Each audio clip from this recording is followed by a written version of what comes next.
Andrea Lopez, welcome to Not So Hollywood.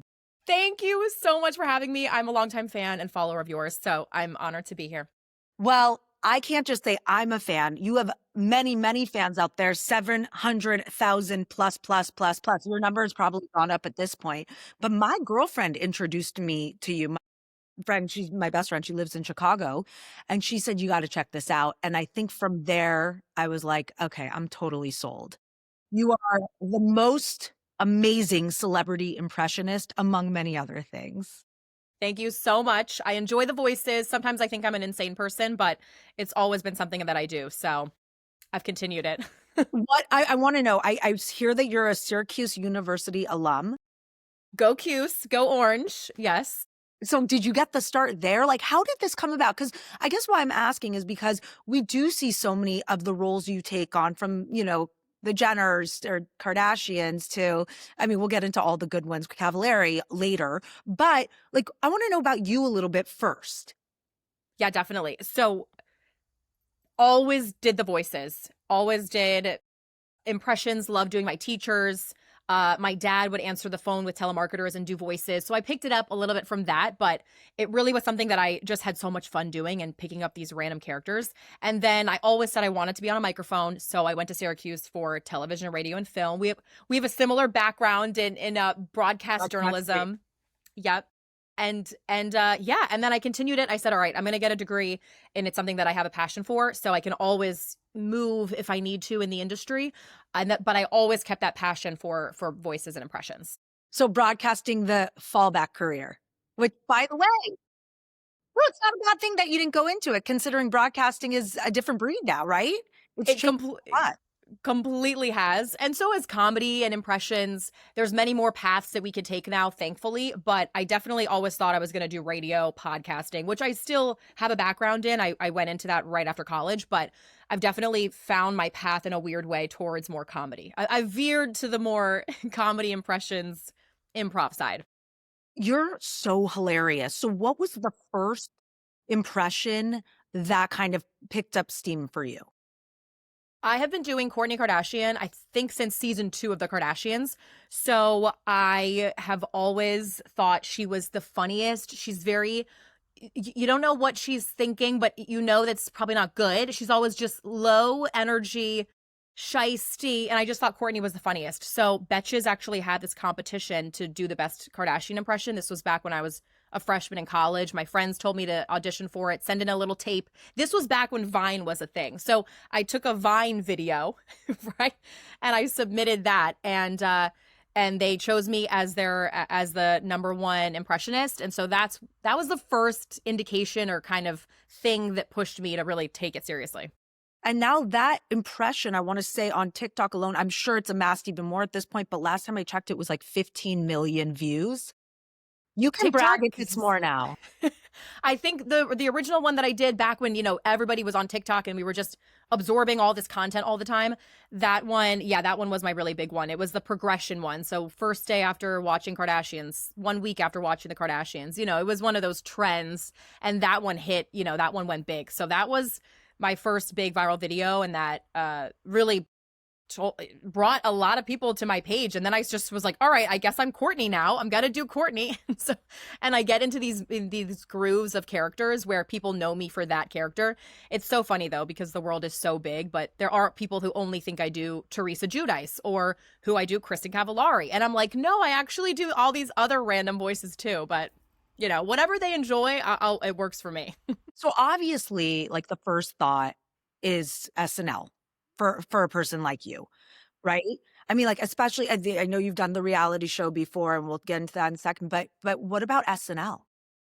SNL, I have auditioned for 5 different times. It's been in my realm. I graduated from high school and I had this ring and I engraved SNL into it. So believe me, it's been a dream. It's been in my head for so long, but it's one of those things where you got to keep on trying. If it's not the right time, they don't choose you. I've made it to the second round twice where you do an in-person audition. That was probably the most scariest and intimidating audition that I've ever had to do, just because it's like your ultimate dream. And if you don't get it, you're like, well, I missed out on that opportunity. But No, it's just one of those things. It's a part of this industry. So I'm honored and I'm so thankful that I got the opportunity to audition. I will continue to audition and send in a tape and we'll see, you know? And so was that in front of Lauren? So this was the second round. So this was just in front of industry people and other comedians, impressionists, sketch people. So it was a part of the industry, but this was not the official Lauren audition. Have to imagine, because your characters are so topical, just so newsworthy, that one of these days, maybe next season, like it could hit, you know? And it Yes, is a yes. matter of just, I wonder if there's a number, you may know this more. Is there like a number of auditions you can do for them before they're like, get out of here? Or like if you think about like Kenan Yeah. Thompson, for example, a great example Yeah. of someone who's been on the show forever. Like, I Right. wonder how many times he had to audition.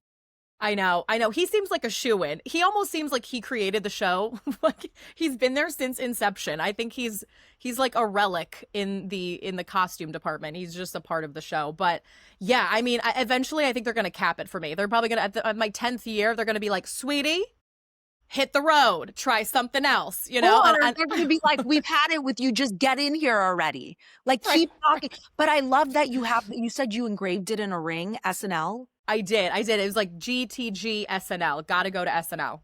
Can I tell you something? Like, again, such an overused term, manifestation, blah, blah, blah, but it's symbols like that that I Yeah. really think in some way it like could very well happen for you. It's just about seeing it and looking at it throughout the years. I've noticed that's happened with myself even. If Yeah. it's something that I want really bad and I look at it over and over and over, it doesn't happen tomorrow, but it could happen 10 years down the road in like even a different capacity, which is interesting.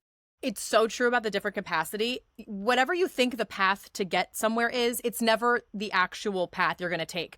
There's all these different little side roads and side quests that you have to take in order to get to that place. But eventually, if you do think about it hard enough and you work hard enough, you will get there. You'll just be surprised by the journey. Right. And it's sometimes better than you can even plan it yourself. It's so true. And I always say Rome was not built in a day. I feel like my career has been like this slow moving progression, but I'm so thankful for all the small jobs and odd jobs that I've had over the years that have really helped me.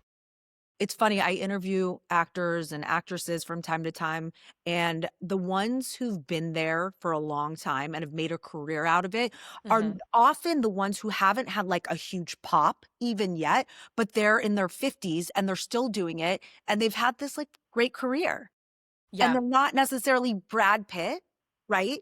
But they're also not like K-pop that's huge for like now and then who knows where they're gonna be 10 years from now, right? I mean, I'm not Right. predicting they're gonna be, but you get the picture. So it's like a Totally. nice steady climb. Like there's really something great about that as well. Totally. And I have this love-hate relationship because this industry can really tear you down, but I love the grit that it takes to really stay in it. So that's what I admire. So exactly what you're talking about, I love. I love that part of the whole industry. The business is just it does take a lot of work, but I like that slow progression. I think I'm growing as a person, honestly, stronger and a better person. So I'll be here for the long run. You know, you can't tear me down. Can't get rid of us. And Yeah. abuse. We definitely enjoy abuse. I We swear, I'm do. like, oh my God, like why do we do this to ourselves? The amount of doors I've had shut and I go back for more. Like truth, like what's wrong with us? It's quite literally what is wrong with us. Like, why did I choose this? It's not a safe job. It's not a safe bet.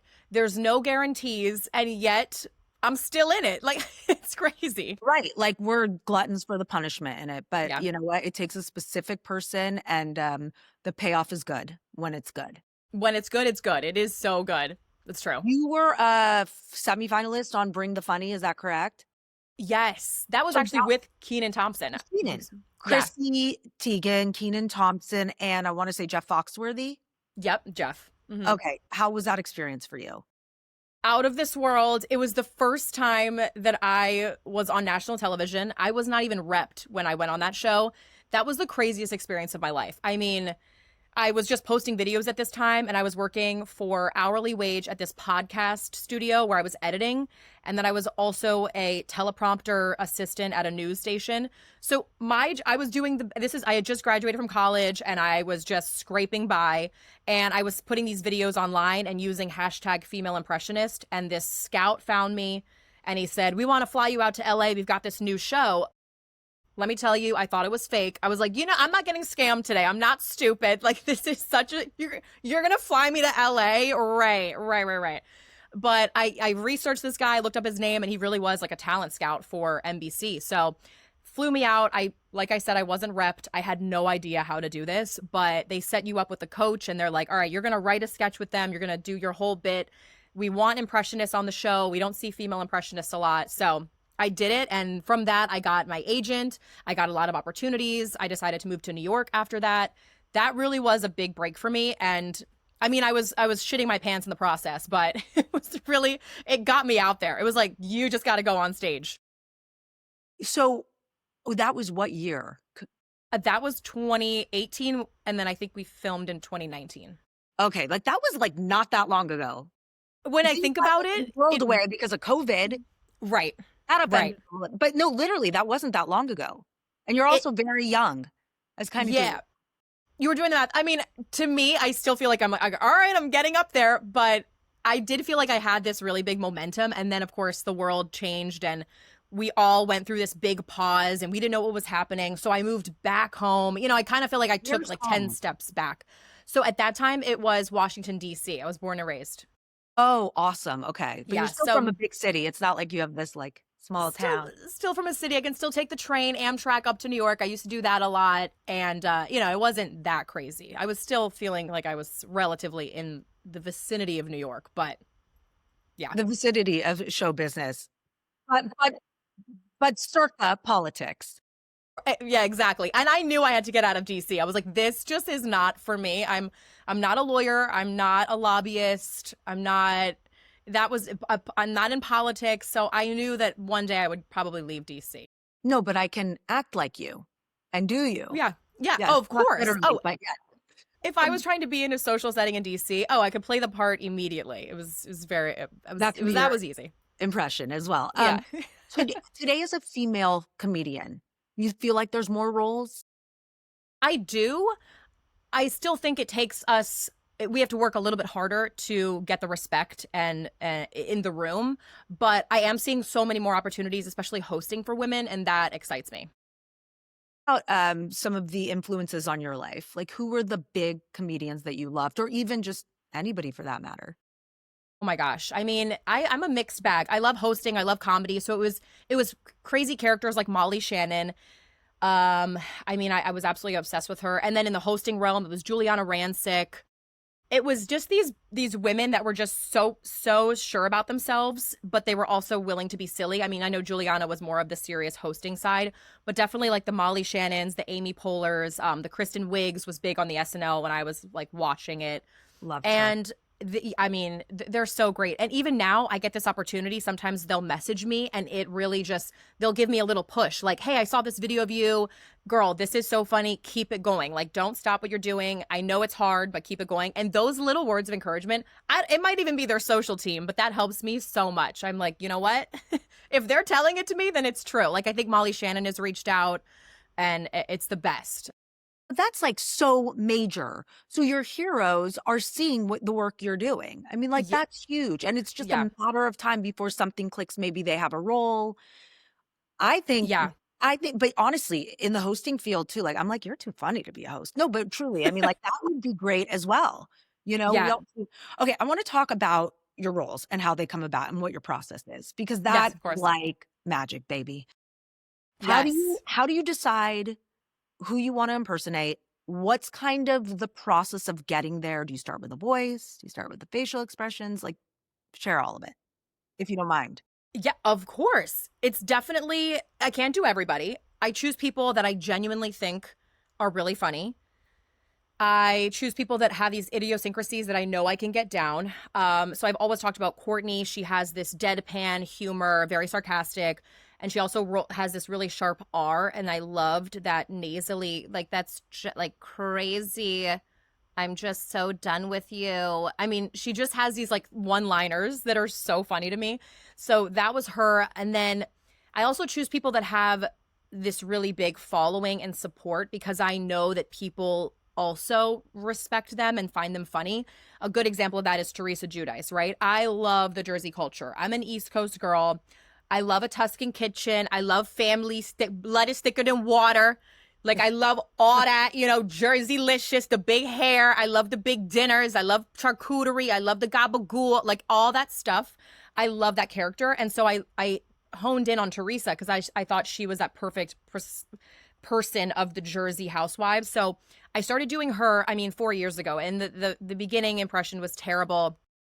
But I knew that she had those idiosyncrasies. So she would always use her hands. You know what I mean? Like, that's crazy. Oh my God. Oh my God. These like crazy little things that she does that I started to pick up. And when you're building an impression, you have to just keep on working with it and start what works, what doesn't work. It's like a puzzle. It's doing stand up. You have to choose, all right, that bit worked, this one didn't. So I would start, I put out little videos here and there on my stories. I try it out on TikTok, and the videos that really resonate with people, I'm like, okay, what of that worked? And then I use that for the next impression, and it gets stronger and stronger. And now those people, I don't even need to prep the voice. I can just turn it on like that because it's so ingrained. And that's usually how it goes. Like I said, I've tried other characters and I just can't master them, and then I just accept it and move on. Cardi B, I've always wanted to do, but I've never gotten it to the place where I wanted it. Oh, she'd be so good because she's such a character. So good. She's such a character. Try it on us right now. Oh, God. It's just these little things that she does, but it's like this funny. She also has a little bit of a nasally voice, but then she's soft, and then she goes into these. She has a very much like crazy up and down level to her voice, but the opposite of Kourtney. The complete opposite of Kourtney. What are the R's with Kourtney that you're talking about? I don't know how to explain, but my tongue goes underneath. It almost forms a circle in my mouth, and she elongates them. Really, really crazy. It's like excruciating pain. When I gave birth to Mason, it's those crazy long R's, and everybody's like, oh my God, your R's. Listen, okay. You can try it. No, I can't do it, but you were just doing it. I was just following you subconsciously. Let me say something. That shaped an entire generation. Don't tell me the entire public doesn't talk like the Kardashians now. Literally, I don't even think they realize it. It's like what I just did. I'm a fast talker. You're a fast talker by nature, but it's this like long, drawn out. And drives me nuts. Dude, I die for your girlfriend who does Chris. I saw the Aloe video with you two. That is epic. Because she is like laughing at everything as Chris would do. Oh, it's right. Funny. So then you and your girlfriend do this video, she's also a comedian, and you're Kourtney and she's Chris. And then I heard that Chloe wrote you guys. She did. Chloe is so supportive of all the sisters. She gets the jokes. She understands the lore behind it, I think. She's got a great personality. We love our girl Chloe. But she commented, I think, like 2 years ago. And then, we do these videos because it's fun for us and fun for people to watch. But we never really expect the Kardashians to reach out. But Chloe did respond, and she said, Mom, you've got to go to Fabletics, because, we're shouting out Aloe, of course. So, and that's how it all happens. And so, of course, Anna immediately texts me. She's like, Dre, we got to go to Fabletics. My friend from high school knows somebody at Fabletics. So now we're setting up a fun little partnership. It's all connected. That's a collaboration, though. You're obviously, yeah. We got to do a collaboration. Now with Aloe, we were just hanging out, doing another bit in her apartment, and she lives in Brooklyn. We're like, let's go to Aloe. Let's shoot a little funny video. And we never plan it. We just go and shoot whatever, and then we cut the parts. But yeah, Anna is a go-getter. We started working together a couple years ago. We have a podcast together, and she's great. We just vibe off of each other. It's really fun. Yeah, let's talk about the Big Wigs podcast. That was Big Wigs podcast. There it is. So how often do you shoot? Do you love it? Like, what kind of guests are you having on? Anna and we both do voices. She's also a comedian, actress, and we met on a BuzzFeed show, and we kept on getting asked to go on our friends' shows. Michelle Collins, Taylor Strecker, previous people that were on Sirius XM. We just had all of these. We kept on crossing paths, and we said, we both do voices. We both are coming up in the industry. We need to do a podcast where we get to do both of our voices. So we came up with Big Wigs podcast. It's about being the big wig in your life, and also we wear a lot of wigs. So that's where the name came from. It was pretty straightforward, and we were recording once a week, and now we've moved to twice a week, Tuesdays and Thursdays. We took a little break on the summer, so now we're back for the fall. We're recording tomorrow, but the main point of the show is us in character interviewing other tastemakers, comedians, impressionists, and seeing how they flow with us. We interviewed Heather McMahon as Chris and Kourtney, and she was great. It was just, I was talking about poosh. My mom was talking about LSD and martinis. Yeah. And we just interview the people as if they were really interviewing them. So we think there's something there. It's different than other shows, and it gives us a place to use our voices and have fun and be silly. I would watch it all day long. Like, I've seen some of the clips. You were making fun of one clip I forgot recently. I just saw it. And With Kristen Cavallari. Yes. Oh my God. By the way, with her, it's so good. Also excruciating. I die for this. Okay, so let's run through some. How many impersonations do you have down?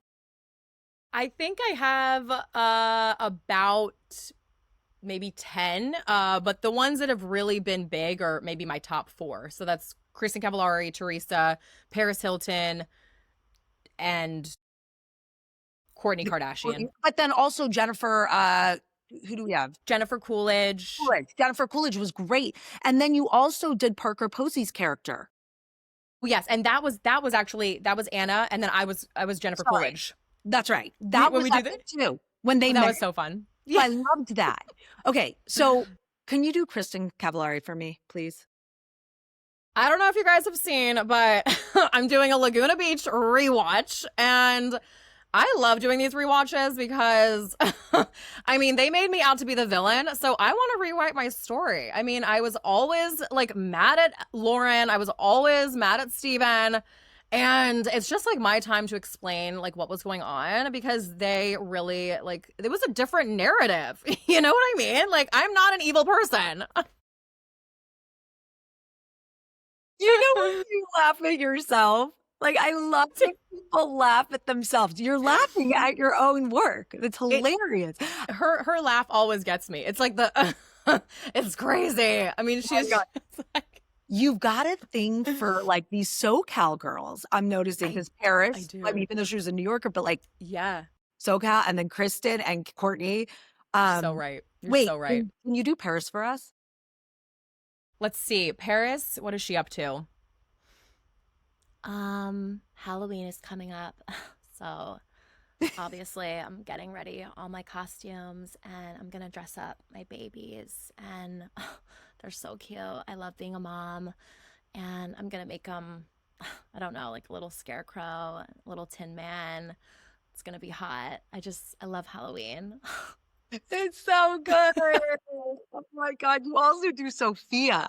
I'm sorry God. you on the spot, but I need entertainment today. Of course. I mean, this is what I do when I'm just feeling down. I'll just think of a bit with any of my characters, and usually it turns my day around. I mean, I know that sounds crazy, but I love these people so much.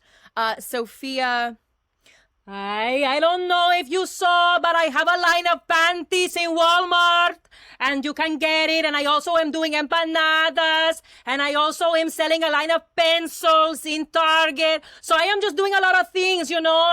I am also a judge. I love being a judge, and but most of the time I just love selling these products, you know. I do coffee, panties. I do it all, you know. I do it all. There she goes laughing. Wait, why don't you? This is probably like you're like, nah, I would not. But AGT, I have gotten the ask for that, and I guess I thought about it at the time. My agent had thought that I was auditioning for other roles. She was trying to do me more of like the acting realm. So at the time when the audition came through, she just thought it wasn't the right time, and I listened. I mean, I probably could have said no, I'm going to do this, but you're right. I mean, if I go on AGT. Sophia was Sophia. Right. Is she even doing it anymore? I think she is. She's still. Yeah. I mean, they're on season like 150. I mean, the show is just never ending. Yeah. Got a new host, but maybe she's still there. But like, could you imagine talking to her like that? It'd be hilarious. It would be so amazing. I'm surprised Kristen hasn't reached out to you. You know what? She did, and she sent me a bunch of products from her Uncommon James, the jewelry line. So we Okay. did a little fun collab. You know, really it was just me promoting the brand, and I'm happy to do that 100%. And then I told her, girl, you got to have merch that says Dunzo. And she's like, girl, I'm already on it. My team is already on it. And it just came out, actually, the Dunzo hats. So I've got to get a hat. But other than that, she's worked with other creators, so I really got to get on that and reach out and pitch something to her. Well, I mean, listen, if somebody was impersonating me, nobody gets offended, right? Or pissed off about it. I always keep it nice. I never want to offend anybody, so I think I could turn that way, but no, everybody has been very respectful, very understanding, and if they know that they're funny, you know, they have to be able to laugh at themselves. If you're not in on the joke, that's pathetic, you know? Right. At this point, come on. Lastly, I want to kind of ask you, well, a couple quick more questions, but it is so easy to get canceled today Yes. as a comedian. And I actually sort of like really empathize with comedians in that sense, because you say one thing that might be slightly off color and you're kind of screwed in a big Mhm. way. How do you play it safe so that you don't go down that path? You're right. It is so easy, and I think we've also become desensitized to the canceling. It's crazy how people get over it so fast. You know, the news cycle is so quick. So even if people do get canceled, I mean, granted, we're talking about, you know, saying the wrong thing. I think people are able to get over it now a little bit easier. It just takes time. But I wish I was more bold, but I stay away from the hot topics. I really do. I just don't want to offend anybody. My feathers get ruffled if anyone else is offended. So I just keep it clean as much as I can and just hope that I don't say the wrong thing. I'm also coming from a multicultural background, so I get that whole side of it. I would never offend people in that regard. But you know what I'm saying? Like, I used to do stand up. I don't do it as much anymore. And I think if I did stand up, I would be a lot more cautious, or there'd be a lot more room for error for sure. But doing videos, it's pretty hard to offend people. Right. You can edit, you know what's going to work, you know what's like kind of straddling that line a little too closely. And so that makes sense. Completely. Lastly, what would be the perfect ideal job for you? Not even just job. Where do you see yourself in? Like what's this, pie in the sky? Oh my gosh. This question, it it has changed so many times for me because for so long I thought improv, SNL, writing comedy movies, you know, the path similar to the Kristen Wiggs, Amy Poehler's, Tina Fey's, that whole that was for sure me. And then I started getting more into the man on the street stuff and using my own personality. I love that whole world. But I would love to be able to combine. I would love to be on a sitcom where I am an impressionist. I almost want to write my own story and write myself into that. And growing up in this crazy half Mexican, half American German family, like that would be a dream. So I'm working on that. I'm working on a short film that is about my crazy family, and turning that into a screenplay or getting the funding would be an absolute dream because it would combine everything, right? It would combine the comedy, it would combine the writing, and it would combine my impressions because I would do that in the film. So that, or being a host where I get to be my silly self and use that every day. But it's one of those two things. Both. Or both, you know, I'm never going to stop myself. I've been reading so much about Diane Keaton and how she just said, like, age is, I love her so much. Like, I fell to the floor when I heard the news. She's an incredible woman and she really paved the way. And I just think she always said, never dim your light. You can do whatever you want to do. And age is not anything that you should really be considering in what you can achieve, you know, just keep it moving, keep being you, keep putting out stuff that you love. As long as I can continue doing what I love and making a living from it and being comfortable, I will be so happy. In the meantime, keep the videos coming, because not only do they make us laugh, they make you laugh. And that is the I know. greatest gift ever. There is nothing better. I know I said it, but there's nothing better than when a comedian, or whomever for that matter, laughs Yeah. at their own jokes. Kills me. I think it's even that much funnier.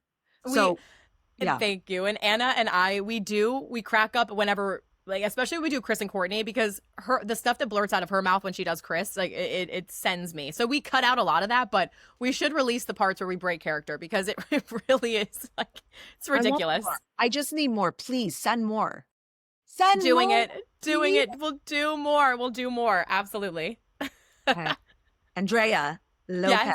Yes. Thank you so much. And I apologize about mispronouncing your name, but really I blame Aunt. You got to. I mean, and it's so crazy. I guess that my name is one of those, everybody goes by different. It's like 50-50, but absolutely, I'm never offended. In fact, Okay. I didn't even tell. As Adrianna, I mean, I can't tell me, everyone says Adrianna, but the truth is I don't even notice it anymore. Right. It becomes like, second nature. Yeah, it doesn't. But it's Adrianna. I love that name and I love that pronunciation. Thank you. Hands down. I always wanted an Alexia or an Adrianna as a daughter. Well, I love that. Well, maybe that'll happen too. Is that a path you plan to go down ultimately? Ultimately, yes. I am nowhere close to that right now, but I do see myself as a mom. I know you're a mom, especially when I do Teresa. It like, you know, I got 4 daughters, so like, you know, I feel like I'm the ultimate mom when I do Teresa. I'm like, obviously I have to have kids now because I'm like, yeah, I talk about my daughters all the time, you know? All right, babe. Thank you so much. Of course. See you soon. Okay. Bye-bye.